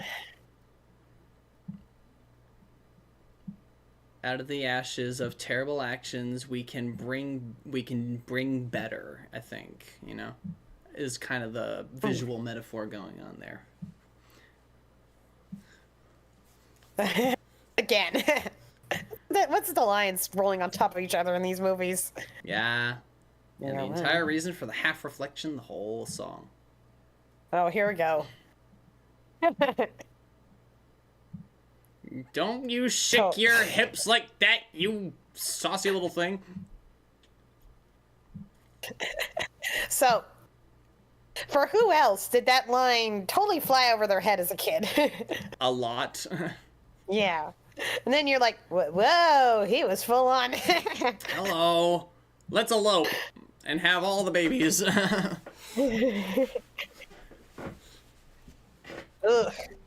The mud. It's cool. It's cool. They show them the mud. The mud. Their the hearts water. are darkened.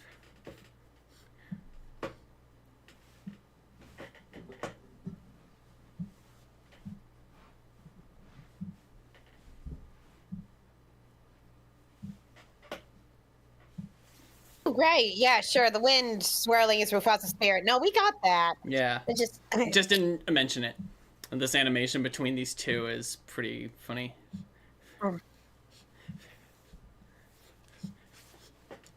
And he would, and Nathan Lane would go. Walking in on mom and dad. And Nathan Lane would go on to play Bialystok in the Broadway version of Producers, where he was Mr. Fatty, fat, fat, fatty, fat, fat.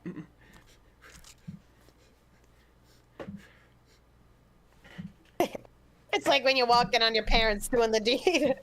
It's like, hey, Simba.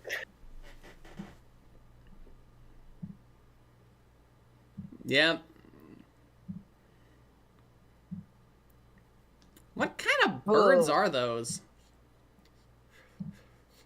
They look like some kind of buzzard or something. All right, get out of the way. The lions are about to do shit. Yeah, we don't want to get caught in the crossfire. Circle of life be damned. I'm getting the hell out of here.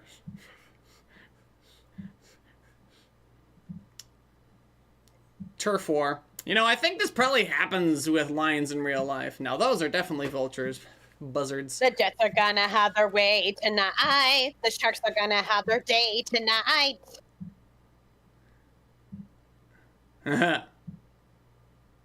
All muddy.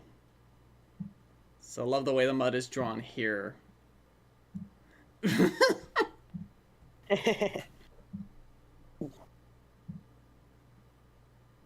Yeah. Ricans rumble, fair fight, but if they start a rumble, we'll rumble and right. Yeah. And now full-on sprint. Here we go. Yeah, it's the same melody from the fire. And I'm still hearing pirates. So they did a really good job emulating Zimmer. Unless this theme was written by Zimmer specifically. I mean, you guys said that he did the song at the front of the movie, so... Not Zimmer, it was Mancina.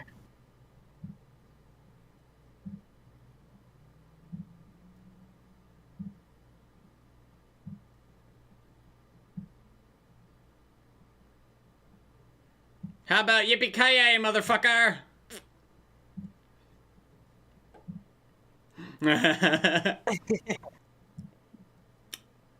Thanks, Timon. You know, that's something you could say this entire movie. Thanks, Timon. Okay, so, apparently Vitani's name was originally, Shitani, which was meant to mean something specific, but, well, Shitani, what does that sound like to you? Yeah. So they had to, like, modify the voices. Yeah, that's a reasonable reaction. The cartoony moment. Thank you. And you know Timon's the only one who can take that stuff, as shown in 1.5. Yeah. He truly doesn't mind.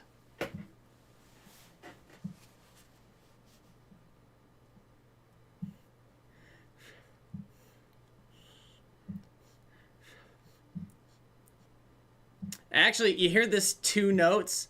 These are the same 2 notes when Simba was looking in the gorge. It's the same intervals. Da, da, da, da, when he was looking in the gorge trying to find Mufasa before he leaped out of the wildebeest's, like, cloud.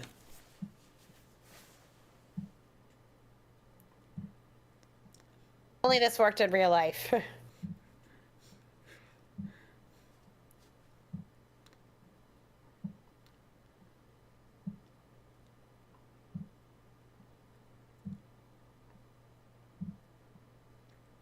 Romeo and Juliet should have ended. Yeah. Them just standing between their parents and being like, stop being dummy heads, you know? Yeah.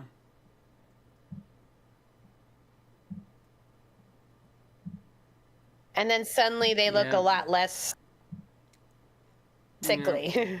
Yeah. And less muddy. I mean, they look less muddy. The mud's washed off. They still got dark circles around their eyes, but you really do see it now. They're really softer features We're not now. so different, you and I. They're malnourished is what they are, because like Bella said earlier, yeah, Kovu definitely got the first pick of the meals. Yeah, Simba's nose. I always like Simba's nose in that shot. So cute. Big kitty. Like, boop.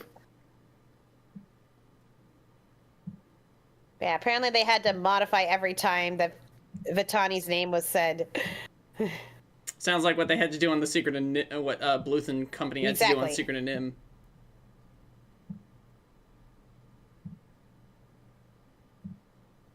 And they say, really? You were gonna take out your own daughter too? Like I see, yeah, she ain't on your side.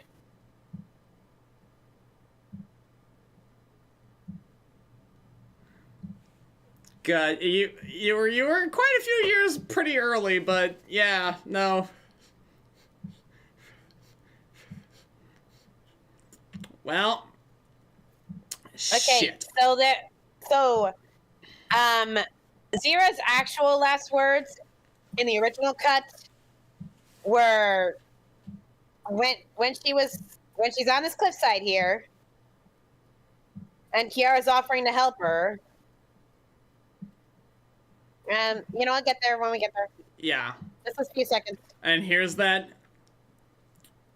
pirate fire theme. It's danger. Danger's here. I know danger's here because I've heard that melody associated with danger. Yeah, enough with the gorges. Damn. Yeah. And the falling. So, she's saying, I'm going to help you. But Zira says, no, never. And then smiles and then just lets go. That's what the original scene was. She didn't fall off. She let herself go. Yeah. Again, also, and you can see her smiling. Yeah, that smile there, honestly, yes. Wish they'd kept that as well. Because she is such a petty bitch. But of course, we can't have a character commit suicide. Yeah. Yes, you can. Yes, you can. You can have a character commit suicide. They're the villain.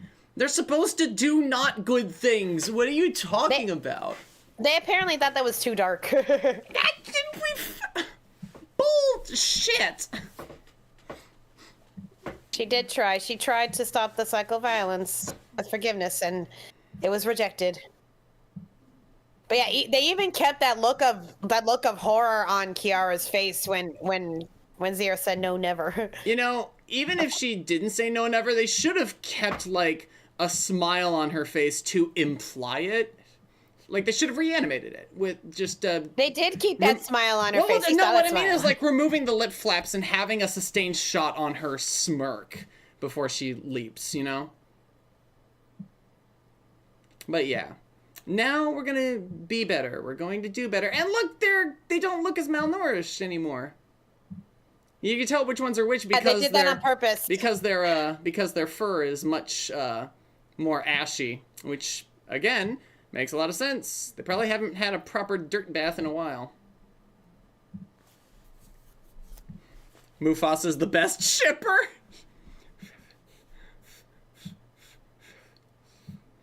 Yeah.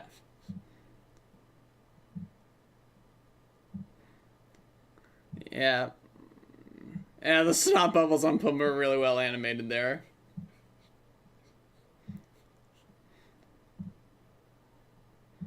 I want to frame by frame those snot bubbles. I could just go on a live stream and say these things.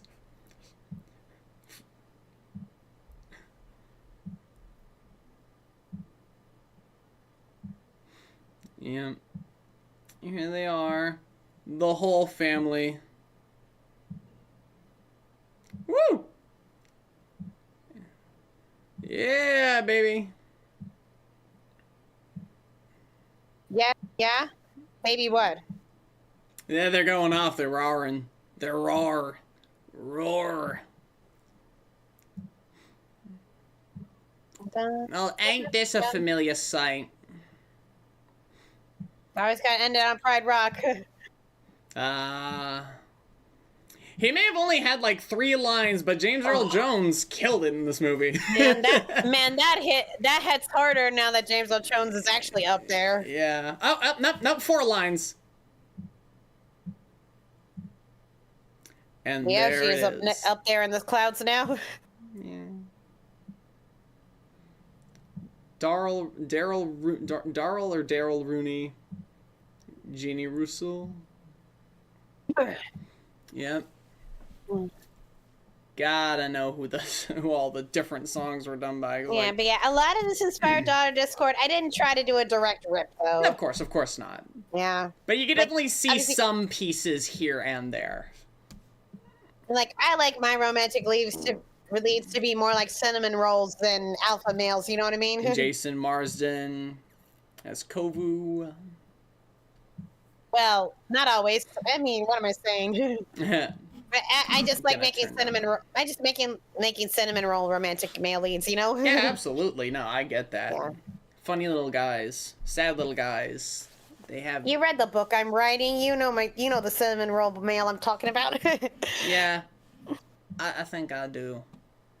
Yeah. So now, if you guys can't tell where we are, we're in the credits now. And of course, it wouldn't be the '90s Disney without a R&B cover of duet. Yeah. Yeah, R&B cover. Yeah.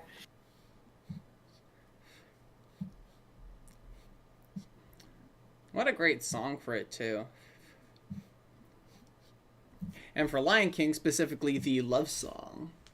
See, I told you it's Mark Mancina, not Hans Zimmer. I don't know who was kept saying it was Zimmer. Lebo. We Are One. Music by Tom Snow. Lyrics by Marty Panzer and Jack Feldman. A mix of My songwriters Lullaby. in this one. Lyrics and music by Joss Whedon and Scott Warrender. Upendi. I mean, Joss Whedon. Kevin Quinn and Randy Peterson. I think, yeah, this was like before the Buffy musical, so he was just getting music and lyrics practice. Those guys again. Love Will Find a Way. Snow and Feldman again. You think they probably like settled on a couple of guys? Yes. Liz Calloway, that was her name, yeah. The orchestrations and the music. Score conducted by Nick Lenny Smith. There's your Zimmer fanboy. End title song produced by those fellers. I'm not reading all that. Kenny Lattimore. Appears courtesy of Columbia Records. Okay, so Kimba, Nuka, and Nala were all animated by the same animator. Since Kovu had his own. Apparently, the creators of both Kim Possible and the Ghost of Molly McGee helped in the writing. Cool. Oh, there you go. Ooh, Bob Baxter. Ooh, yeah, Timon and Pumbaa. I think he was the animator on. I think he was the lead animator on those guys in the original film too, or at least his brother was. I don't know. Anyway, yeah. That's a testament to the dedication that they wanted to go through to make this film, like, worthy of the title The Lion King, you know, at all. Far be it for Lion King 2 or 3 or whatever other sequel they would do or would have done. They wanted it to be worthy of that title. Why the reboot Lion King reboot series is just so. Lion King reboot movies are just not. Yeah, don't get me started. I might. like you guys already had a potential lead to help with the whole friendship and protecting the pride thing, and you had to create a whole different one and then put the one you already had in the dust. Disney Animation in Canada. Yeah, that's when they had their Canada branch. More of the in-between artists. Yeah. I will tell you guys, there's only one thing I liked about the Lion Guard that I saw, and that was when James Earl Jones said, "Yes, Kion, I am your grandfather." I had to pause it to laugh out loud. Like, they did that on purpose. That's a great line. That's a great line. Mufasa finally said it. Don't even get me started on the people who think that CGI is canon to the 2D stuff. What? That's a... Okay, yes. Well, that's a load of malarkey. One of my 11-year-old students told me she went to see Mufasa. I'm like, oh, how was that? Oh, I think it explained the Lion King to me. He's like, well, I grew up on the cartoon. I like the newer one. Like, right. You would. And digital ink and paint software, Toon Boom Technologies.